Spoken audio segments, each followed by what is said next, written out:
nada que objetar, lo damos por aprobado. Bien. ¿Las actas? Las actas de ayer todavía no nos han llegado. Sí. Perdón, sí.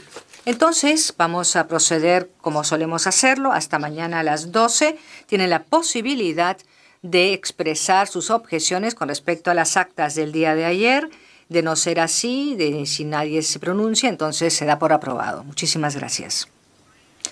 Punto 3. No voy a hacer ninguna comunicación. Ayer tuvimos una reunión y la próxima conferencia de presidentes se celebra el jueves. O sea que si alguien desea señalar algo o comentarme algo, algo que yo pueda corroborar en la reunión de los presidentes de grupos políticos, entonces por favor que me lo digan hasta mañana más tardar para que también podamos deliberarlo también entre los secretarios generales, ¿no?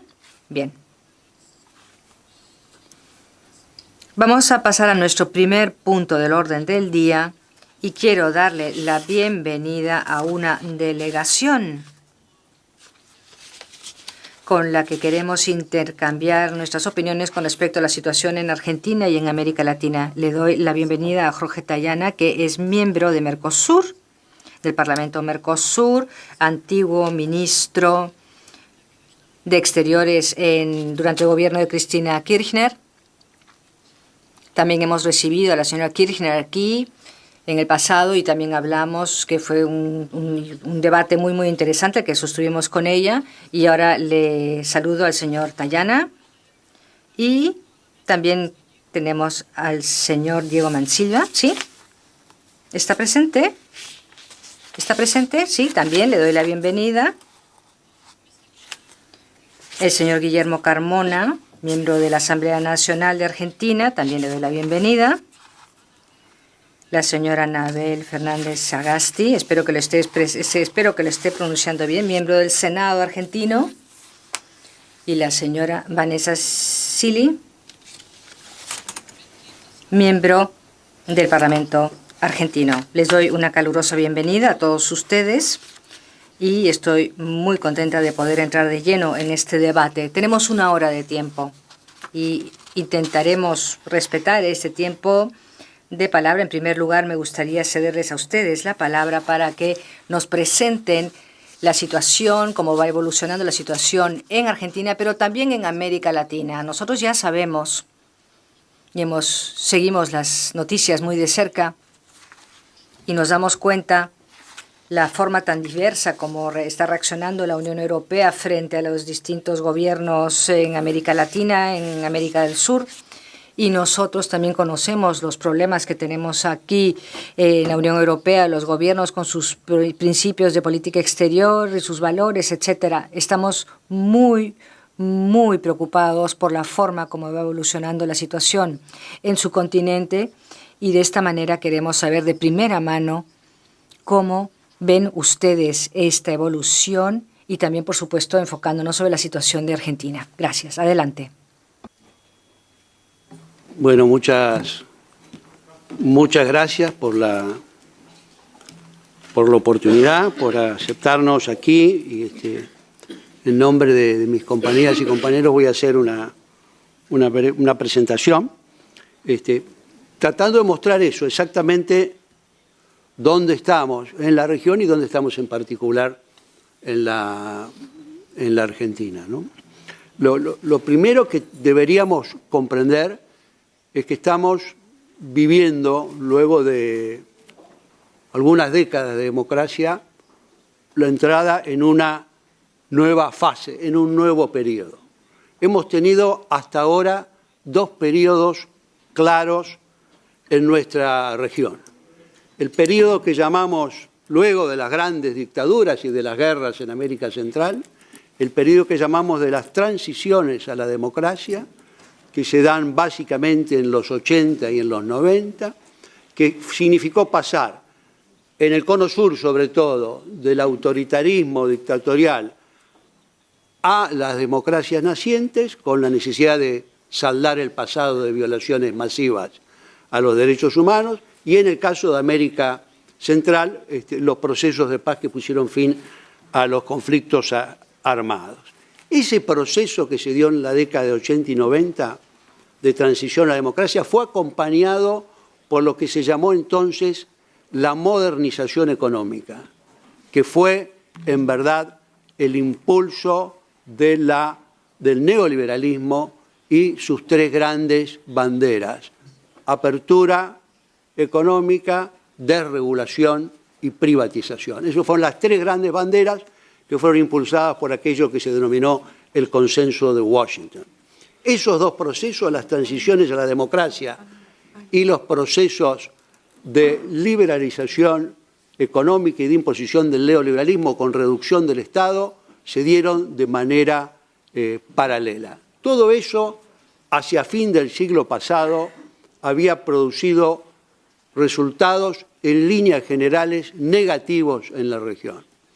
De la década del 80, que fue la década del endeudamiento, pasamos a una década del 90 en donde las privatizaciones desarmaron el Estado, lo redujeron a su mínima expresión, hicieron que zonas grandes de países importantes quedaran prácticamente bajo el control de fuentes locales, y ahí está el origen y desarrollo de mucha de la criminalidad organizada que hoy se ve en la región, y básicamente lo que significó es una destrucción de las industrias nacionales, una pérdida de la calidad de vida de los sectores más trabajadores y humildes, un deterioro grande de las funciones del Estado. Y todo eso produjo reacciones populares que se fueron dando un poco al final de la última década del siglo pasado, pero que claramente tuvieron estallidos en varios países, en Venezuela, en Ecuador, en Bolivia, en Argentina, con manifestaciones callejeras de rechazo a estas políticas. Ese fue el primer ciclo y terminó en general de una manera conflictiva en la mayoría de los países, no en todo, pero en la mayoría, y con retroceso para los sectores populares. Es decir, la década de la caída del muro, el fin de la Guerra Fría, no fue para la región un beneficio desde el punto de vista económico. Se había recuperado una cierta democracia, pero con resultados negativos. Y comienza entonces la segunda etapa, que es la etapa de resurgimiento y empoderamiento de gobiernos progresistas, de gobiernos de izquierda, de gobiernos nacionales y populares, como lo llamamos en nuestra región, y que básicamente surgieron en todos lados. El primero que surgió, triunfando electoralmente, obviamente, porque todos los triunfos fueron electorales, fue el de Hugo Chávez, que en diciembre del 98 gana. El segundo que gana fue Lula, que sube el 1 de enero del 2003. Después está Néstor Kirchner, que gana en la Argentina el 25 de mayo del 2003. En el mismo año se producen las revueltas de Bolivia, y sigue avanzando esta ola de gobiernos nacionales y populares, que en el 2005 va a tener Uruguay con el primer triunfo del Frente Amplio, en el 2006 va a tener el triunfo de Evo Morales en Bolivia, va a tener la serie de gobiernos socialistas dentro de la concertación en Chile. En fin, hay todo un auge, y después la aparición de Correa en Ecuador. Todos estos gobiernos tenían dos o tres cosas en común. Tenían en común la necesidad y la idea de que hay que recuperar el Estado como un instrumento de desarrollo y sobre todo de regulación de los problemas económicos sociales. Punto uno. Punto dos, que había que recuperar la demanda interna, es decir, el nivel de salario de los sectores trabajadores y populares para encarar un proceso de desarrollo, y que había que aspirar a ese desarrollo industrial más integral y sustentable. Y punto tres es que todos estos dirigentes coincidieron en la necesidad de avanzar en la integración regional. Todos se daban cuenta que ante ese mundo globalizado y ante una globalización que no era amistosa para los países de América Latina, la estrategia era unirse, avanzar en la integración. Y esto es lo que se dio en este segundo periodo, en esta segunda etapa. En esta etapa creo yo que hubo muchos logros, se recuperó ese rol del Estado, se mejoró el nivel de vida, hubo tasas de crecimiento alto, hubo beneficios sociales que se ampliaron, hubo inclusión de sectores excluidos, hubo legislación de distinto tipo que nos puso a la vanguardia en varios temas, sobre todo en temas temas socioculturales, en temas de identidad de género, etc. Y se avanzó también en la integración, se avanzó en el Mercosur y se avanzó también en la creación de la UNASUR, que sorprendentemente UNASUR es la unión de los 12 países de América del Sur. Bueno, 10 de esos 12 países de América del Sur son independientes de la segunda década del siglo XIX. Y sin embargo, nunca, escuchen bien, nunca se habían reunido los presidentes o primeros ministros de América del Sur hasta el año 2000. Nunca se habían reunido. Se reunió por primera vez en el año 2000, los convocó Fernando Enrique Cardoso para un desarrollo de infraestructura de integración. Nunca se habían reunido, obviamente porque algunos que son hegemónicos en relación al hemisferio no les interesaba la unión de nuestros países. Esta etapa, que creo yo que fue muy provechosa y positiva, comenzó a mostrar un cierto estancamiento y una cierta pérdida de impulso. ¿Cuándo? Bueno, cuando sucede la crisis mundial del 2008, cuando caen los precios de nuestros productos primarios que estaban bien valorados y tienen un retroceso grande, y cuando en realidad se habían alcanzado también algunos de los objetivos que se habían planteado, y pegar un salto de tener una mejor distribución del ingreso a tener una modificación de la matriz productiva es una tarea que lleva tiempo, que no es sencilla y que no era fácil de poner en marcha. Así que en la última parte de ese periodo vemos una cierta pérdida de impulso en la región de estos procesos de transformación. Y esa pérdida de impulso fue contrabalanceada o acompañada de una recuperación de iniciativa de la derecha tradicional en nuestros países. Recuperación de la derecha del apoyo económico, sobre todo una derecha muy apoyada en un mundo financierizado y con un gran apoyo del sector financiero.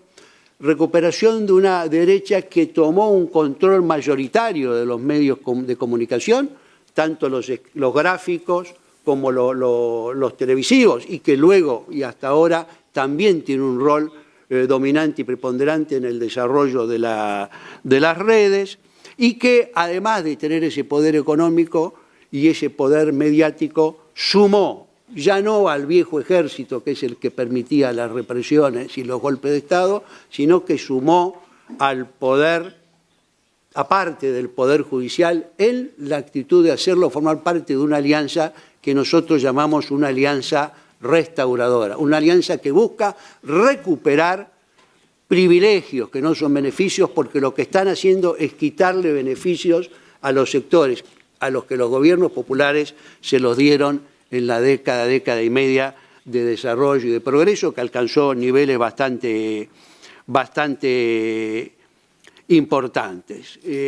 Esta restauración que se puso en marcha tuvo, en el caso de la Argentina, conocido un triunfo electoral, tuvo otra forma, ya había comenzado de manera violenta, comenzó de manera violenta en el 2009 contra Honduras, contra el gobierno de Zelaya, y nadie le prestó mucha atención porque era Honduras y quedó el golpe. Después se expresó en Paraguay cuando se lo saca al presidente Lugo, que hoy sigue sin poder ser candidato a presidente y no ha podido volver a ser candidato a presidente. Y se lo sacó también de una manera muy irregular, que es el caso obvio de Brasil y de Dilma Rousseff, y luego la situación de Lula. Ha sido distinta las estrategias, pero en todos lados ha habido un mismo objetivo. Esta derecha busca recuperar sus privilegios y quiere desalojar, no de una vez y por un periodo, de una vez y para siempre, a los sectores populares de los gobiernos de la región. Su lema, el lema que ellos tienen es no vuelven más. Esto es lo que nos dicen todo el tiempo en las redes sociales. Y lo dicen porque están decididos a mantener sus privilegios. Estos países que se muestran tan coordinados, la verdad es que tienen una coordinación superior. Y la coordinación superior es el apoyo que la principal potencia del mundo, es decir, los Estados Unidos, ha dado a estas fuerzas de derecha en la región.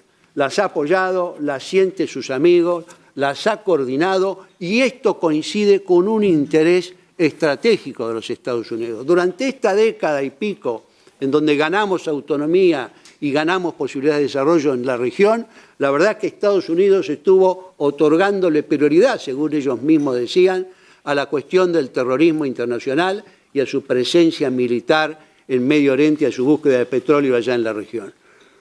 Desde el 2013, que Estados Unidos modificó sus prioridades de seguridad y que volvió a plantear o planteó que China y Rusia son sus prioridades de seguridad, ha vuelto a mirar la región y ha vuelto a tratar de reducir sobre todo el comercio sur-sur, la integración en el sur y el comercio creciente con China, y en parte con Rusia, pero sobre todo con China. China se ha transformado en el principal partner comercial de buena parte de los países de América del Sur. Es el primer socio comercial de Brasil, es el primer socio comercial de Perú, es el primer socio comercial de Chile, es el segundo socio comercial de Argentina, porque el primero es Brasil, pero no solo es un socio comercial, sino que también es un socio que ha financiado proyectos de infraestructura, etc. Lo que está claro es que la alianza entre estas élites financieras que controlan los medios y que controlan el Poder Judicial con la gran potencia del norte, tiene que ver con el reordenamiento del patio trasero, como ellos llaman a América Latina, a los norteamericanos, y con una alianza sólida de hacer retroceder a los gobiernos populares. Esa es la situación que estamos en la región. Estamos en medio de esa pelea política. En el último año hemos tenido dos hechos que son muy importantes, que es que ha pasado en los dos países más grandes de la región. Y tenemos una buena y una mala. La buena que tenemos es el triunfo de Andrés Manuel López Obrador en México, que es una cosa extraordinaria y que da una esperanza de perspectiva a la región. La mala ha sido lo que ha pasado en Brasil.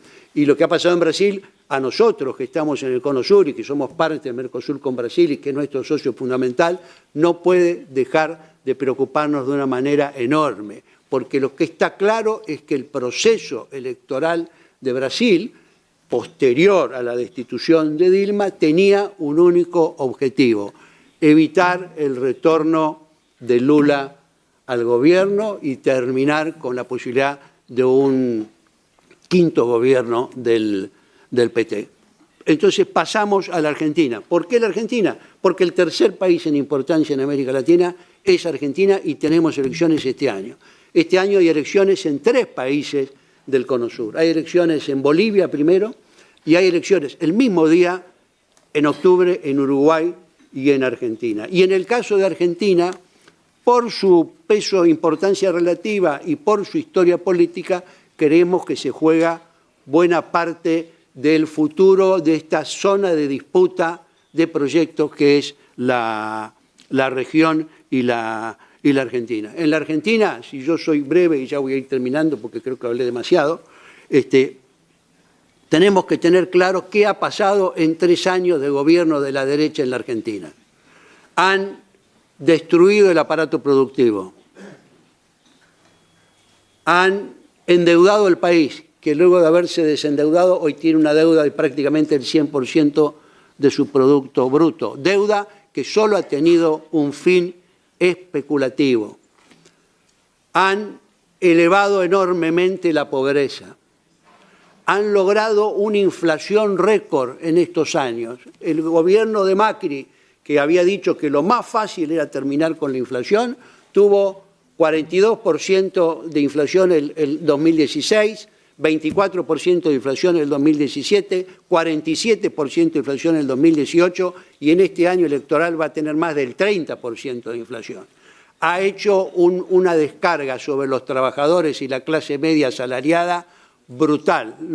Los servicios, las utilities, la luz, el gas, el agua, eso ha aumentado un promedio de 3000%, pasando de ser el 2 o 3% del gasto familiar a transformarse en el 20% del gasto familiar. Ha aumentado la desocupación, no ha hecho ninguna obra. El Producto Bruto es negativo, fue negativo en 2 y pico en el 2006, el 2016 fue positivo en el menos del 2 en el 17, volvió a ser negativo en el 2018, 2 y pico, y este año el Fondo Monetario, que no es nuestro amigo, también ha dicho que va a ser negativo en más del 2%.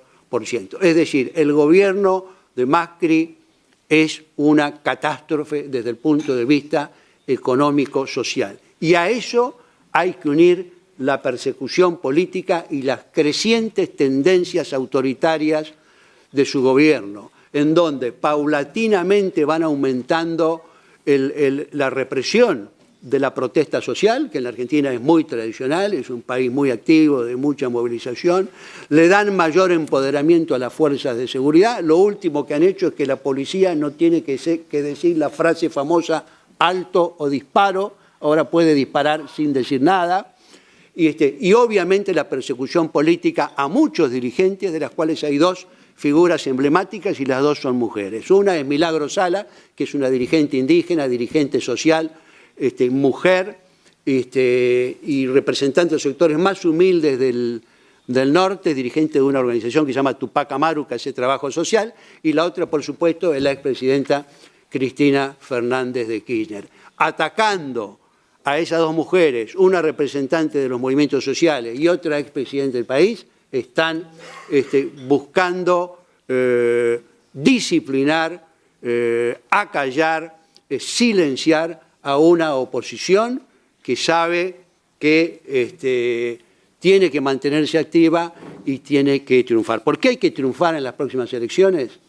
Porque la verdad es que 4 años más de Macri y va a quedar poco de la Argentina. Vamos a tener una mayor desintegración social, una mayor desintegración económica, un nivel de violencia que va a crecer y un nivel de persecución que poco tiene que ver con la democracia y con el Estado de Derecho. Este tercer ciclo que se está iniciando en la región y que el ejemplo que doy de Argentina es claro, es un ciclo de deterioro de la democracia representativa y de deterioro fuerte del Estado de Derecho y de las instituciones. Esa es la realidad y eso es lo que nosotros venimos a plantear acá. Este es el marco global. Nosotros queremos que ustedes presten atención a toda la región. Sabemos que hay temas casi excluyentes, como aparece toda la difícil situación que está planteada en Venezuela, que es muy compleja, pero nosotros queremos que ustedes sepan que del resto de la región estamos viviendo situaciones complejas y que si no ayudamos a revertirlas van a deteriorar mucho más la democracia representativa. Nosotros tenemos un proceso electoral este año y nosotros queremos que ese proceso electoral sea transparente, tradicional, como han sido en la Argentina todos los procesos electorales de la recuperación de la democracia. Queremos garantías de eso,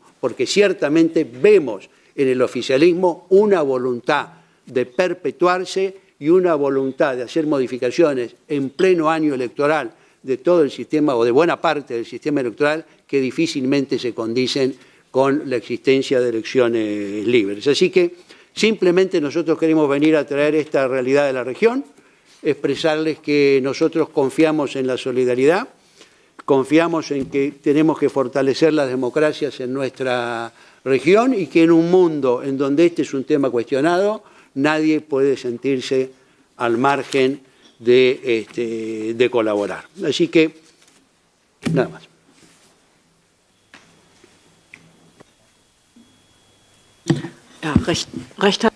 Muchísimas gracias por esta presentación y esta introducción que no solamente se ha referido a Argentina, sino que también nos ha dado una visión de conjunto de lo que ha acaecido en las últimas décadas en América Latina y en América del Sur y también de lo que ha sucedido en Argentina. Nosotros también tendremos elecciones en el Parlamento Europeo. Por ese motivo es importante saber cuándo van a ser las elecciones en Argentina, en qué fecha. Y si nosotros como grupo político podemos hacer algo en lo que respecta a enviar a observadores o lo que haga falta, podemos contribuir de alguna manera. Y el nuevo Parlamento se constituirá a partir de inicios de julio, o sea que entre abril y hasta inicios de julio, pues el Parlamento no trabajará, no puede trabajar porque no se ha constituido, ¿no? O sea, es esa fase de transición. Y después, al inicio del verano, o sea, verano en Europa, empezaremos a trabajar con un nuevo Parlamento, con un nuevo grupo político y, pues, en fin, habrá que llegar a un acuerdo para ver cómo podemos apoyarles a ustedes. Primero, Javier, le cedo la palabra. Nana está tomando nota de las peticiones de palabra. Javier primero, y luego vemos cuánto tiempo de palabra tenemos para poder decirle a los demás cuánto tiempo tenemos aún a disposición. Tayana, el señor, no tengo que decirle el señor Tajani, sino es Tayana, porque el Tajani es el presidente del Parlamento Europeo, imagínense, no. Me confundo. O sea que el nombre suena muy parecido, pero bueno.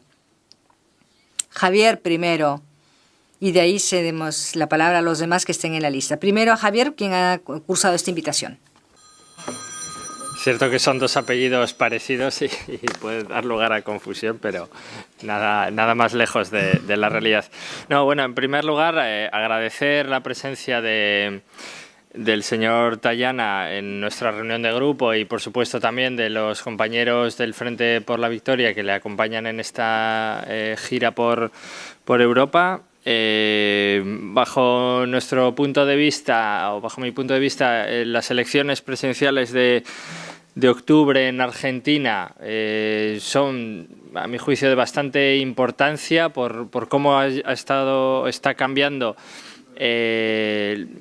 bueno, pues los gobiernos en América Latina, especialmente en el cono sur. Y por lo tanto, yo creo que desde la izquierda europea deberíamos de seguirlo con atención y apoyar en la medida que podamos cuando se vaya acercando el reto electoral, sobre todo porque también, bueno, pues con un hipotético cambio de presidencia en Argentina se brindaría también la oportunidad no solo de revertir los recortes y la austeridad del gobierno de Macri, sino que también sería un cambio fundamental para los proyectos, digamos, populares y progresistas del continente, ¿no?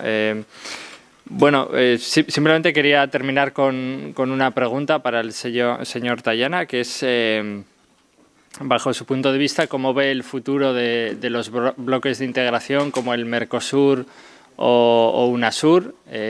Y, bueno, ¿cuál sería la propuesta de Argentina para mantenerlos? Gracias. Ja, ich danke dir. Gracias, Javier, por tu comentario. Tú también habías hecho esta propuesta de que invitáramos a nuestros colegas parlamentarios de Argentina y del Mercosur. Tenemos ahora 30 minutos y le cedo la palabra al señor Tayana al final, 10 o 15 minutos, para que dé respuesta a todas las preguntas que tengan bien hacer. O sea que tenemos más o menos 15 minutos para que ustedes formulen sus preguntas. Joao Pimenta, Stelius, Lidia, Helmut, Martina Anderson. Martina tiene que ausentarse, o sea que adelantaríamos la pregunta de Martina. 5 comparecencias. Entonces, no sobrepasen los 3 minutos. Y como hoy también hemos invitado a los colegas de distintos parlamentos, pues podemos demostrarles que nosotros somos capaces de respetar el tiempo de palabra que tenemos para plantear estas preguntas y no superar el tiempo que se les ha concedido. Pero antes me gustaría saludar, porque se me acaba de informar, que tenemos aquí a un grupo de distintos partidos que se dedican a la protección de los animales y que han sido invitados por Ania. Les doy una calurosa bienvenida y en el segundo punto de nuestro orden del día vamos a referirnos al tema sobre el transporte de animales. O sea que les doy una calurosa bienvenida. Joao. Y por favor, se presentan brevemente para que nuestros interlocutores sepan con quién están hablando. Gracias, Javi. En primer lugar, darle la bienvenida. Ya nos hemos cruzado en otros lugares y hemos tenido ocasión de hablar en ese momento sobre la situación en Latinoamérica. No es la única cara conocida, además, que tengo ocasión de saludar hoy. Es verdad que hemos seguido de cerca la situación en Argentina desde el cambio y la elección de Macri. Y hemos visto que la aplicación de las políticas neoliberales en Argentina también la degradación de las condiciones socioeconómicas del país se han llevado a cabo. De hecho, mencionabas el hecho del aumento de la deuda. Tras un largo recorrido y difícil de reducción de la deuda del país, pues ahora de nuevo la deuda se agrava. Luego también el tema de la inflación, que es verdad que se ha situado en niveles muy importantes. Yo, aparte de mostrar la solidaridad que siempre hemos demostrado con la lucha de los trabajadores del pueblo argentino en esa resistencia que han llevado a cabo contra el avance de las políticas neoliberales, también me gustaría entender un poco mejor cuál es el contexto de la degradación de los derechos laborales y sociales de la población argentina. Y me gustaría hacer otra pregunta también dentro de lo que son las propias relaciones en el Mercosur. Me parece que es inevitable hablar de ese acuerdo que desde hace ya bastante tiempo se negocia entre Mercosur y la Unión Europea. Ahí vemos que existen elementos contradictorios. Por una parte, parece que se indica la posibilidad de avanzar con ese acuerdo y concluirlo, y hay otros indicios, por otra parte, que parece que hablan de dificultades en ese proceso.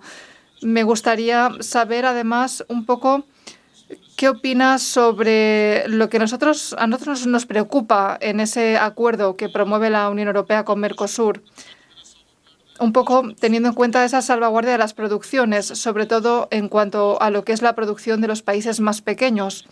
Hablo sobre todo del tema de la exportación de la carne, porque Argentina es uno de los principales productores de carne bovina. Y me gustaría entender cómo ven ustedes la celebración de este acuerdo y cómo contemplarían determinados mecanismos de salvaguarda. O, en fin, qué mecanismos de salvaguardia piensan que se pueden integrar en ese acuerdo para proteger las producciones nacionales de los países, sobre todo los países más pequeños, como en este caso Portugal. Y una última pregunta, un poco más situada ya en el contexto regional. Has hablado de los temas relacionados con las importantes fechas electorales que vamos a tener en varios países de América Latina, pero también has hablado de la situación en Venezuela. Me gustaría hacerte, para concluir, concluyo ya, me gustaría hacerte esta pregunta. ¿Cómo veis la situación en Venezuela y las consecuencias que puede tener esa degradación que vemos en Venezuela, una degradación promovida por el exterior? Pero ¿qué consecuencias puede tener esto si la situación actual puede, por ejemplo, acabar en un conflicto interno o en una intervención militar externa? Gracias. Bueno, un político. Okay, danke, Joao. Ich dachte, ihr liefert einen besseren Beweis, was die Zeiteinhaltung betrifft. Ihr seht, 3 Minuten sind doch irgendwie auch begrenzt. Ne? Martina Anderson, bitte. Martina Anderson. Soy Martina Anderson del Sinn Féin. Aquí estoy, ¿me ve? Soy de Irlanda. Tuve el placer de ir a Argentina en 2015 y hablé en uno de los foros que allí se organizaron. La conexión entre Irlanda y Argentina es bien conocida para aquellos que entienden, pues en Argentina hay una gran comunidad de población irlandesa, la mayor en el mundo no anglófono. Y bueno, no tengo mucho tiempo, podría plantearle muchísimas preguntas, pero me gustaría que nos hable del Senado y de la votación que tuvo lugar en relación con el tema de los derechos reproductivos y el aborto. En concreto, con las medidas regresivas que ha aplicado el gobierno. Hay un movimiento muy amplio de apoyo y nosotros en Irlanda hemos luchado por los derechos reproductivos durante años y también tuvimos un referéndum en este tema y su país va en la dirección contraria. En nombre del Sinn Féin quiero transmitirle nuestro apoyo internacional y nuestra solidaridad. Un placer que esté aquí con nosotros hoy. Vielen Dank. Super. Stelios, bitte. Yo soy griego de Syriza y en Grecia sabemos muy bien que las relaciones con el Fondo Monetario Internacional nunca son fáciles, son efectivamente muy duras.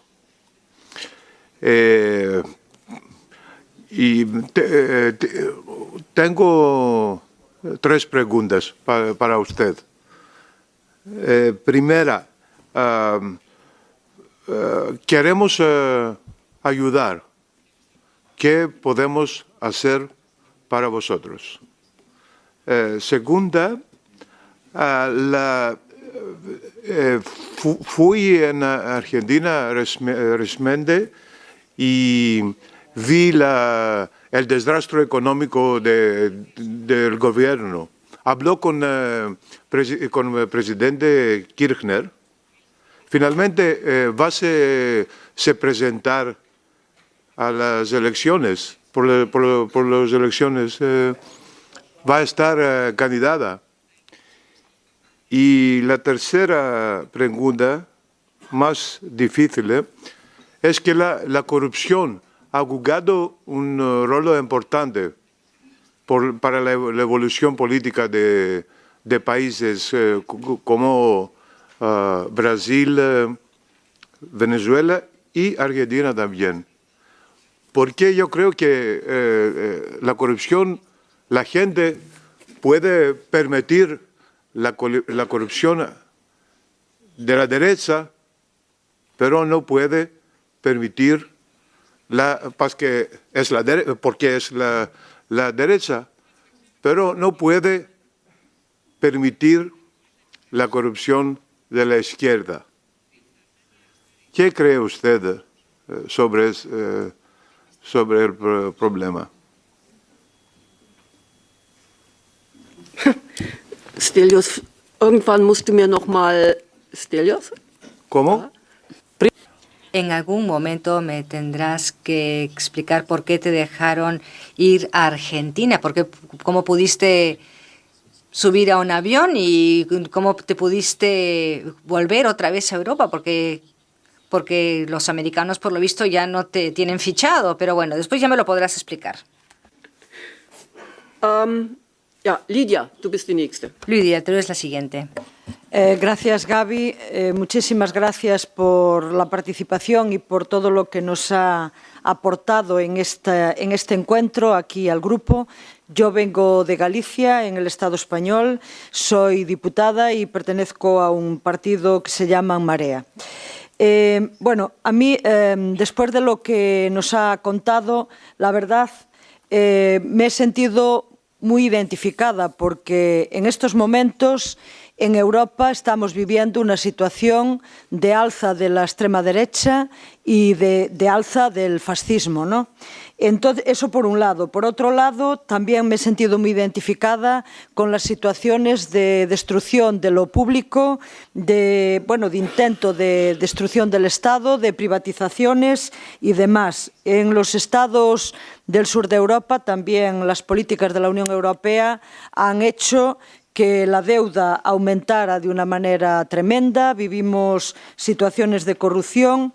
Entonces, mi pregunta es, yo creo que, usted nos ha planteado y solicitado nuestro apoyo. Yo creo que en la medida de lo que podemos, teniendo en cuenta que somos un grupo de izquierda, que somos un grupo pequeño aquí en el contexto europeo, pues creo que podemos aportar nuestro apoyo. Estamos intentando hacerlo ante todas las situaciones que aparecen en América Latina, pero yo creo que en estos momentos no sé si vamos a tener que hacer al revés, que ustedes están creciendo y están bueno, los movimientos de izquierda y vamos a tener que pedir también nosotros ayuda. O dicho de otra manera, la pregunta es, ¿cómo podemos trabajar conjuntamente para hacer fuerza a la extrema derecha a nivel global?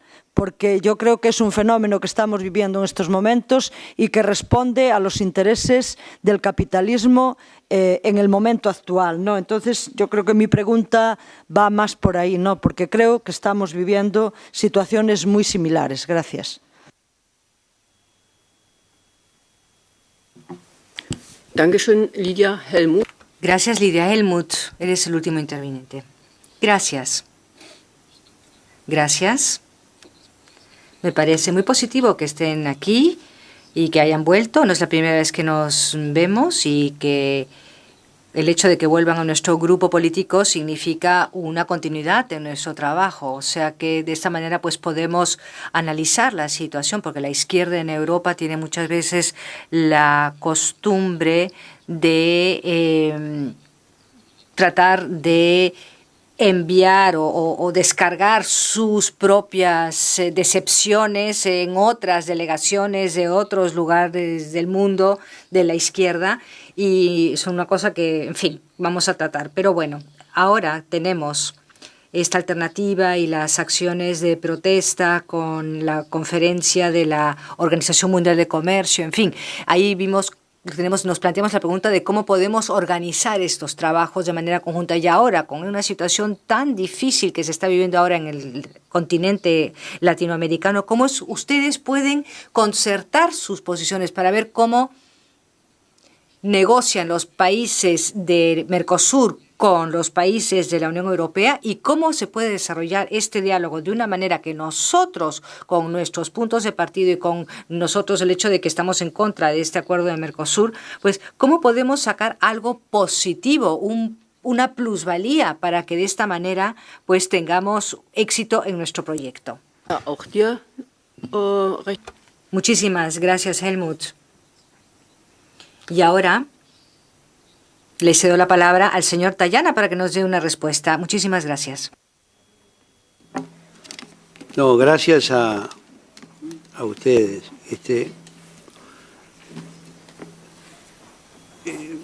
A Javier, primero una observación crítica. No, yo no diría que la política de Macri es una política de austeridad. Es una política de miseria para el pueblo y de otorgamiento repetido y sistemático de beneficios y millones para ellos y su grupo de amigos y su grupo de poder. O sea que yo sacaría la palabra austeridad porque no son austeros. Son amigos del dinero ajeno y de empobrecer a la mayoría, que es una cosa distinta. UNASUR y Mercosur. Bueno, los gobiernos de Temer primero y de Macri y ahora de Bolsonaro evidentemente quieren dinamitar la UNASUR, terminarla,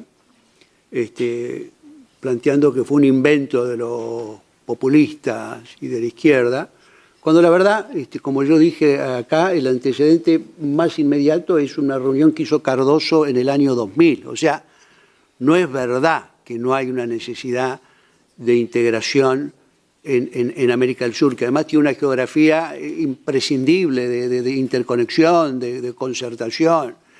Y además es un mercado importantísimo para tener una base para desarrollo y para negociación de cualquier bloque en este mundo que se tiende a globalizar por un lado y a hacer bloques en el otro. Ellos han buscado destruir la UNASUR por razones políticas y por buena voluntad hacia los Estados Unidos, que es la que no quiere que exista la UNASUR, no nos confundamos. Una de las cosas más importantes de la UNASUR es que tiene un Consejo Sudamericano de Defensa de los 12 países de la región, que planteaba como objetivo de largo plazo la construcción de una defensa común regional por nuestros propios recursos y obviamente sin la presencia exterior. Hace pocos meses se realizó en Buenos Aires la reunión de los ejércitos de América del Sur con Estados Unidos, con el ejército de Estados Unidos. O sea que eso es la mitad de la explicación por qué no existe la UNASUR. El Mercosur también lo han bombardeado, el presidente Temer y Macri se han dedicado a debilitarlo, separaron a Venezuela en una política obviamente equivocada. Si un país tiene problemas, los que son socios de una asociación tienen que tratar de acercarse, rodearlo, ayudarlo, no separarlo y aislarlo. Y además han hecho lo mismo con el Parlasur. El Parlasur, que es de donde provenimos dos de los miembros de la delegación, lo han debilitado, lo han descalificado, no quieren asistir las autoridades del Mercosur a las reuniones. Ellos no quieren presencia popular en un proceso de integración. Eso me parece que es la primera respuesta a Javier. ¿Qué hay que hacer? Bueno, hay que reconstruirlo. No sabemos cómo va a estar el año que viene la situación de Brasil con Bolsonaro, eso es obvio, pero finalmente el Mercosur tiene también sus países asociados y en eso hay que avanzar. Incluso hay posibilidad de avanzar con los países de la Alianza del Pacífico, porque todos ellos tienen acuerdos de complementación económica con el Mercosur y hay que finalizar el ingreso de Bolivia, que está paralizado porque el Parlamento de Brasil impide el ingreso de Bolivia porque no quieren tener una voz disonante. Ayao, un gusto estar de nuevo contigo. La Declaración de Derechos Laborales y Sociales. Hay un material que algo lo dice. Tenemos acá una dirigente, secretaria general de un sindicato justamente de judiciales. ¿Qué es lo que hace el gobierno? Hace muchas cosas. Por un lado, criminaliza la protesta social. Esa es una estrategia que tiene para debilitar las movilizaciones y los reclamos populares. Y tiende a criminalizar la protesta social. Segundo, intenta un paquete de reforma laboral parecido al que triunfó en Brasil con Temer, pero que han fracasado en Argentina, no lo han podido mandar. Este año, que es un año electoral, no van a poder mandar casi seguro no van a poder enviar ese paquete de reforma laboral que busca obviamente la restricción de los derechos laborales y la flexibilización laboral. ¿Qué es lo que hacen? Hacen dos cosas. Primero, no fiscalizan nada y favorecen que siga creciendo el trabajo informal y el trabajo en negro. Desaparecen las inspecciones laborales. Segundo, lo que hacen es limitar el proceso de la negociación colectiva. En la Argentina las negociaciones colectivas se supone que son libres y lo que hace el gobierno es poner un techo arbitrario de acuerdo a sus intereses. ¿Para qué? Para que el salario pierda en relación al ingreso. Tercer elemento, si la justicia laboral dicta en contra de lo que quiere el gobierno, separan a los jueces laborales. Eso es lo que están haciendo, de manera de tratar de lograr. La justicia laboral en Argentina tiene muchos años de defensa de derechos de los trabajadores, tiene una larga tradición en eso. Ellos quieren cambiar eso y quieren hacer una justicia laboral pro patronal y que termine con el que ellos dicen es el problema de los 70 años de la Argentina, que son los derechos laborales que se obtuvieron en el peronismo. Lo que hace también es buscar estrategias. Como hay desocupación creciente y hay caída del nivel de actividad, lo que hacen es tratar de presionar a los sindicatos a determinadas actividades para que adopten medidas de flexibilización laboral en el convenio colectivo, sin ir a la reforma laboral. Entonces, en vez de tener una reforma laboral general, estamos teniendo una reforma laboral que en parte la están haciendo los distintos sectores. Por último, respecto a los sectores sociales, lo que hacen, sí, han mantenido bastante ayuda social, pero sobre todo congelan los precios con un 48% de inflación, con que te aumenten el 30% ya te hacen perder dinero, y al mismo tiempo han perjudicado mucho al sector pasivo, a los jubilados y pensionados, a los cuales le han cambiado la fórmula de registro y los están también haciendo caer mucho en su nivel de ingreso. El acuerdo Unión Europea-Mercosur, yo creo que hoy está paralizado y esa negociación está muerta. Primero porque ustedes van a entrar en el proceso electoral, ya entraron y van a tener una elección en mayo. Después hay elecciones en la Argentina y en Uruguay, que son dos países del Mercosur, pero además porque la verdad que tal como están las cosas no hay condiciones para lograr un acuerdo firme y equilibrado. No hay ninguna condición para eso. La verdad es que, y hablemos de la carne, cuando comenzó esta negociación en el 2004, la Unión Europea ofrecía 400.000 toneladas de carne por año. Ahora está ofreciendo 77 y quizás llega a 99. Eso para ver lo de la carne.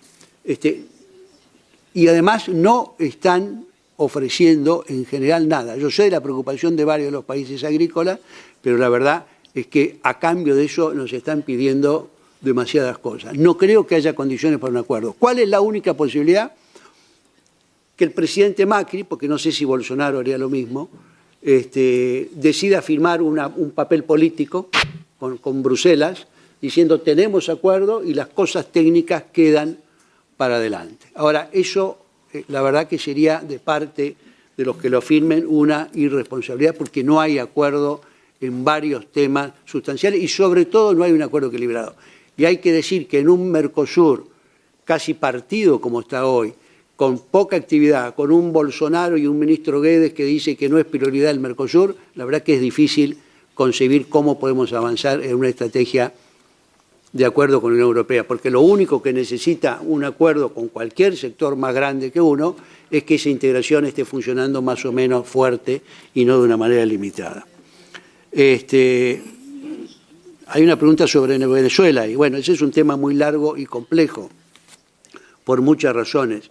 Lo que está claro es que muchos y la mayoría de los que formamos parte de los gobiernos populares, que ahora somos oposición en la región, y toda la oposición progresista de izquierda está enormemente preocupada, básicamente por la posibilidad de una acción armada extranjera en Venezuela. Eso sería una verdadera locura. No es lo más probable que suceda, sigue habiendo mucha oposición, incluso en Estados Unidos, incluso en las Fuerzas Armadas de Estados Unidos.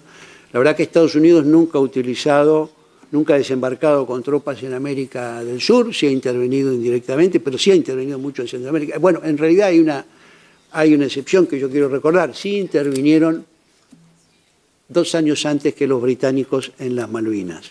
En 1831 atacaron las Malvinas porque se le ocurrió al gobernador argentino cobrarle impuesto a los barcos norteamericanos que cazaban focas. Así que, bueno, pero en general no está. Ahora, eso es una situación tremenda, es explosivo por la situación de Venezuela y también por evidentemente eso tendría una repercusión y una implicación en Colombia casi inmediata. Y Colombia es un país que está saliendo de 60 años de conflicto armado interno y eso sería, creo yo, tremendo. Martina,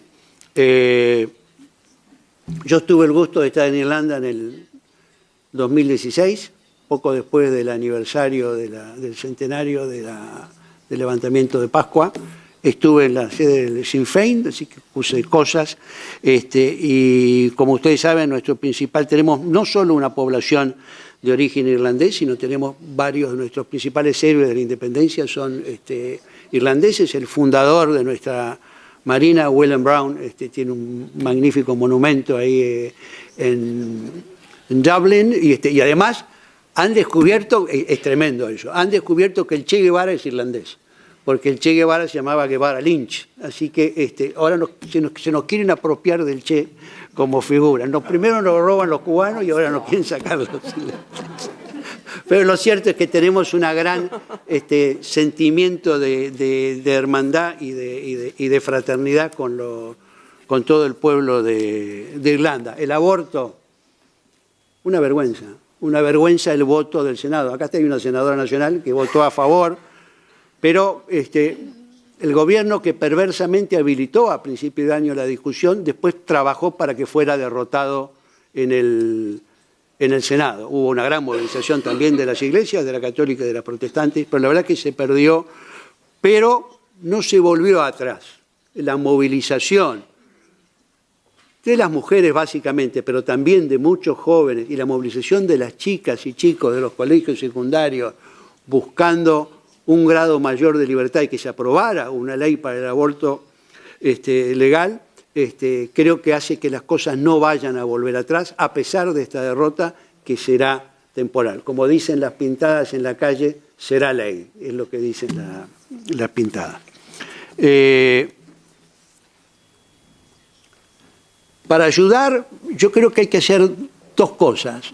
Primero, Sí, obviamente nos gustaría que hubiera presencia electoral, que vieran, que ayudaran, que estuvieran presentes, que ayudaran a que todo se dé de la manera que debe darse, pero también hacer el ejercicio de en este mundo interconectado, saber que en la región están pasando muchas cosas. No solo pasa, porque está todo tomado, todos hablamos todo el día de Venezuela, pero la verdad es que además del problema de Venezuela, que es muy serio y que requiere una solución basada en el diálogo y en el respeto a la soberanía y en que lo resuelvan los venezolanos, además de todo eso, en la región tenemos problemas. Y la verdad, repito, lo que ha pasado con Lula, la situación que se le hace atravesar a Cristina, son la misma de Rafael Correa, que está acá en Bruselas ahora porque no puede salir. Lo estamos invitando a una reunión en marzo y no sabe, porque hoy como está no puede dirigirse al sur. Está mostrando un deterioro de Estado de Derecho grande. Y yo hablé poco del tema del Poder Judicial, hablé cómo se lo está utilizando, pero la verdad que los distintos mecanismos por los cuales parte del aparato de administración de justicia se transforma en un elemento de la lucha política es muy impresionante, de todo tipo, desde cambiar los jueces, desde si hay un fallo que no les gusta sacarlo, desde promover distintas maniobras para tener mayorías espurias en el Consejo de la Magistratura, hasta, en fin, hasta la complicidad, las noticias salen antes en los diarios que se enteren los presuntos acusados. Es decir, hay una situación de partidismo del Poder Judicial al servicio del poder que es verdaderamente muy negativo. En cuanto a Cristina no ha dicho si va a ser candidata. Yo lo que sí puedo decir es que es la candidata que lejos mejor mide de todo el espacio de oposición. Así que, en todo caso, varios vamos a querer que sea candidata. Por eso también el nivel de persecución. El tema de la corrupción. Mire, en nuestros países hay agujeros de corrupción importantes de hace bastante tiempo. Hay una corrupción estructural que tiene que ver por lo menos con dos grandes áreas, por lo menos. Una es el tema de la obra pública, que desde hace muchas décadas está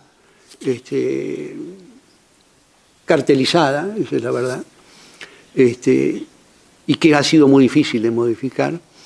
Y dos, el tema del financiamiento de la política. Son dos áreas en donde la democracia no ha logrado resolver eso. No ha logrado resolver eso por obvias presiones y por interés de los grandes sectores que se benefician de esa obra pública. Esa cosa. El que más sabe de eso es seguramente el presidente de la República, que es hijo de uno de los grandes grupos económicos beneficiados de la obra pública desde la dictadura militar para acá. ¿Que eso tiene un desgaste? Sí, pero tiene un desgaste porque está muy mal, pero además tiene un desgaste porque el control mediático y judicial del gobierno hace que lo que aparezca en la primera página de los diarios sean acusaciones, a veces sin fundamentos, a veces pueden tener indicios, y no sabemos cómo van a terminar los juicios. Muchos creemos que van a terminar en la nada porque no hay pruebas, pero en el caso de que se trate de denuncias contra funcionarios del gobierno, nada sale, nada importa, nada se realiza, y si alguien lo hace, en general lo sacan al juez. O sea que hay una parcialidad en la denuncia, pero la necesidad de tener una tolerancia cero con la corrupción es un objetivo político claro que tenemos en la oposición y que es obvio que tenemos que trabajar más para lograrlo. En términos de Lidia, sí. No sé si nosotros, ojalá, si ganamos nosotros, esperemos poder apoyarlos y ser fuertes, pero lo que está claro es que necesitamos un esfuerzo, un frente patriótico en el caso de la Argentina, una acumulación de fuerzas grandes, porque no solo es un problema electoral que enfrentamos, no solo tenemos que sacar más votos que ellos, que eso es un punto imprescindible en las elecciones de octubre, sino que además tenemos que construir una mayoría social y económica con fuerza para poder cambiar parte del rumbo económico y social que le han dado al gobierno. Esta gente cree que la Argentina puede vivir con las exportaciones primarias, produciendo en las condiciones más absurdas, enorme producción de alimentos, y al mismo tiempo extracción minera sin ningún control, hidrocarburos. Creen que el país puede vivir de eso y de la especulación financiera. Nosotros creemos que eso condena a la mitad de los argentinos a vivir miserablemente. Me callo porque ya estaba ahí. Ja, recht herzlichen. Gracias, muchísimas gracias por estas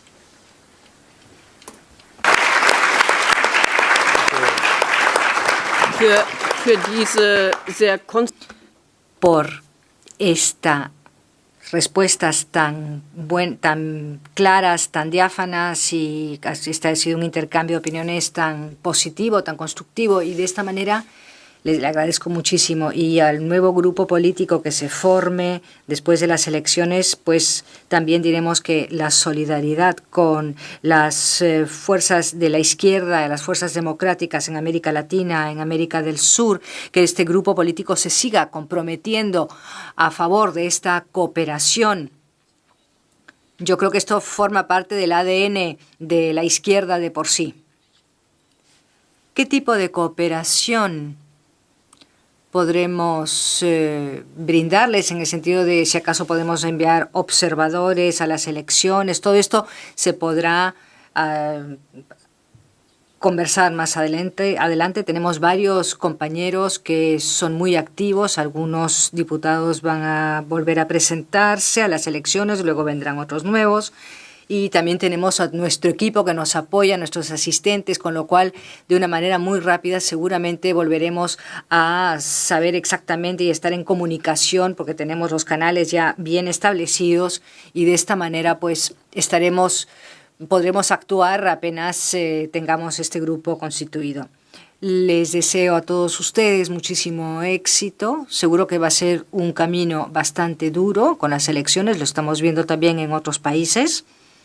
Los ataques que están sufriendo, las intimidaciones, los escollos, los obstáculos a los que tienen que enfrentarse todos los grupos y movimiento de la izquierda en muchos países, y que esto de por sí dificulta mucho las elecciones, pero nosotros les deseamos mucha fuerza, mucho éxito poniendo en práctica lo que usted nos acaba de referir, sabiendo lo que está en juego, el tema de la corrupción, el tema, tratar de ver que el tema de la corrupción se pueda analizar, se pueda apartar de este fenómeno. Sabemos que nosotros también lo hemos vivido aquí en Europa, tenemos en los Estados miembros problemas de corrupción y que constantemente tenemos que hacerle frente a ese problema, pero que queremos erradicarlo. Nosotros tenemos ahora en el Parlamento Europeo una serie de normas de transparencia, tenemos a colegas y a compañeros que lo siguen muy de cerca para ver lo que es la democracia, la transparencia, y que estas dos ideas pues conjuguen bien. Y eso es lo que yo quería decir, porque nosotros en este caso también tenemos unas cuantas normas en el Parlamento Europeo que para nosotros son muy importantes, y le deseo pues todo lo mejor, mucha fuerza, mucho apoyo, muchos votos, mucho apoyo del pueblo argentino y solidaridad también de parte de los otros Estados miembros. Lo que se ha dicho anteriormente, que lo que sucede en un país pues también tiene repercusiones directas en los países vecinos y en todos los países de la región. Eso es algo que nosotros sabemos perfectamente, somos muy conscientes de ello, por eso creemos que es muy importante todo esto. Bien, gracias.